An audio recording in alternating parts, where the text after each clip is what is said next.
Speaker Mike Johnson has a lot of power to make really bad things happen, and he does use that power. He also has a lot of power to not act, and that can sometimes be just as impactful, for better or for worse. And this example of the latter could not look more corrupt. The Office of Congressional Conduct was established back in 2008 to investigate reports of misconduct by members of the House of Representatives that were submitted from the public. And Johnson does not want it to work. So here are some details. Under House rules, the Office of Congressional Conduct cannot start inquiries, hire staff members, or take formal action on public complaints without a board named by the Speaker. Mr. Johnson did not do so until this month, the longest delay since the office was created in 2008. And even then, he has yet to install a full complement of board members, hobbling its ability to act. The Watchdog office was originally set up in 2008 in the aftermath of corruption and bribery scandals, and it ultimately sent 3 members of Congress to jail. The office is still not fully able to work though. So he named just 4 members to a board meant to have 6, meaning that there must be unanimous agreement for the office to formally conclude its reports. And the backlog of complaints that accumulated while the Speaker left the board vacant may delay its small staff from carrying out timely investigations. So you want to talk all about government efficiency and bureaucracy slowing things down, where this is what it is. This is what it looks like, and it is intentional. It's not done by all these regular people who are getting paid maybe like $80,000 a year. It's being done by actual Congress people, by the Speaker of the House, no less. So the backlog, so just from January to March of this year, they received 4,000 messages and they could not act on any of them until Johnson named the first 4 board members. So Johnson has been quiet on why he delayed for so long, but you should know that it's not like this agency is all powerful. It's already very limited. So here's some more on the limitations of the office itself. The office cannot operate without the Speaker's say-so, and it has no punitive power. It can only refer issues to House members for further action. It has no subpoena powers, but its staff conducts interviews and collects documents, then issues detailed reports that describe any possible violation of ethics rules or laws. Also, unlike the ethics committee, inquiries must be completed within 89 days. So Democratic, so here, yeah, this is Representative Chris Pappas from New Hampshire on what he has to say about all of this. It says, Mr. Johnson, his stalling proved that the office needed further independence. He said, we shouldn't be doing this on an annual, biennial basis, he said in an interview.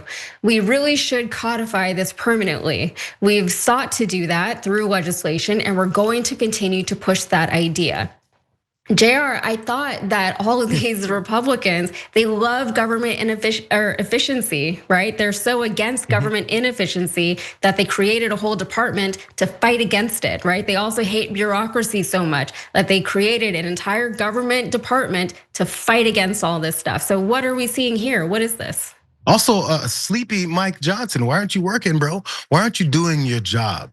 Do you ever notice? Nobody wants to work anymore, Jayar. Yeah, I mean, maybe he needs to put in 20 hours to get his Medicaid benefits because he just sits in his mom's basement and plays video games all day.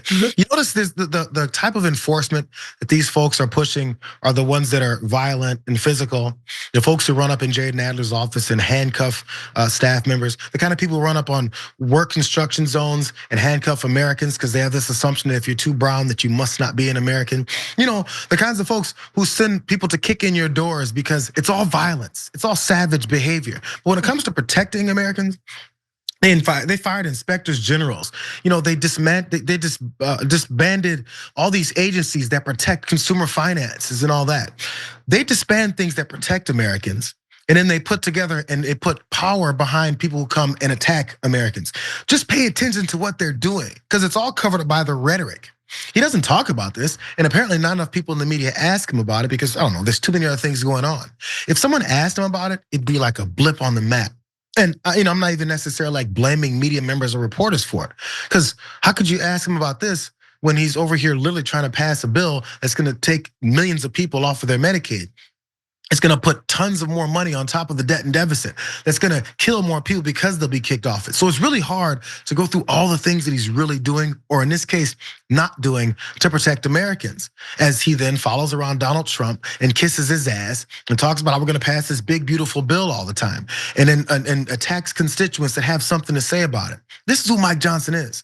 Don't forget, Mike Johnson also compared himself to Moses from the Bible and said everything he does in government is based off of the Bible. If you wanna know his worldview, he said, just crack open a Bible and read about it. I'm trying to figure which part about not protecting the people has anything to do with the Bible.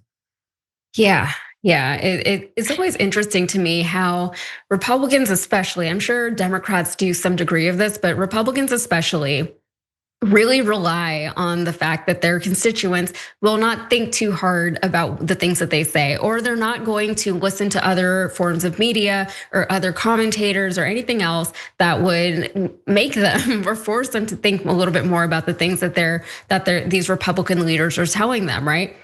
Because they say one thing, then they say a completely different other thing. But the thing is, you don't need someone like me or you from the left to tell you that they said this one thing, then they said something else, so the two things can't be true. You should be able to figure that out for yourself, right? Like you shouldn't need somebody else to give you the other side of that story, right? Because that is the whole story. It just is what it is. They said one thing, then they said another thing.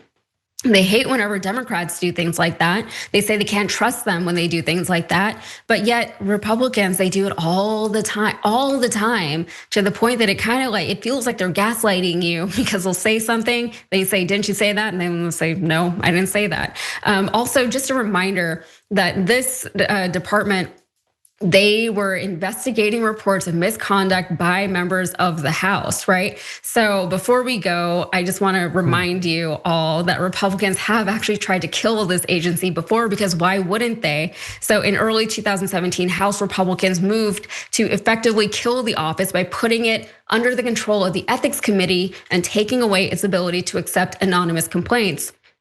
Mr. Trump then, weeks away from the start of his first term, publicly questioned the move, and Republicans reversed course. Because of course, all of that happened. Of course, they tried to get rid of the one body that was attempting to hold any of them accountable, because we all know that this party really doesn't like being held accountable. The president doesn't like being held accountable by the courts, not even the Supreme Court. It's really a lot. So yeah, this is the thing. One last thing on this. I don't know if I have a couple seconds. As you point out, this body doesn't even have enforcement capabilities. Yeah, this is just the basis. They don't want people to know anything. This would give information for folks to maybe take that next step of triggering investigations or something like this. This isn't even accountability to the highest standard. This is just people knowing about it. These are the same folks, again, when Nancy Pelosi and all those other Democrats, whatever, not even just Democrats, all these folks that are elected officials engaged in insider trading type of activities that were exposed. I believe a Republican even got charged with it. They were against it then. But again, when Donald Trump is manipulating markets and openly talking about how his buddies made all kinds of money on the way that he shifted things and made announcements beforehand, before things got back on track for a month, they're okay with it when they're doing it. All you have to do is pay attention longer than 4.5 seconds, and you'll see the way that things are moved from the goalpost of this is the worst thing ever, look at these illegal activities, to, oh, I'm doing it now, this is totally American. It's just the way, it's the standard for where they're operating now, and they figure you'll go with it because this guy's in office. And I mean, for the most part, they do seem to be just going with a lot of it, which is disappointing.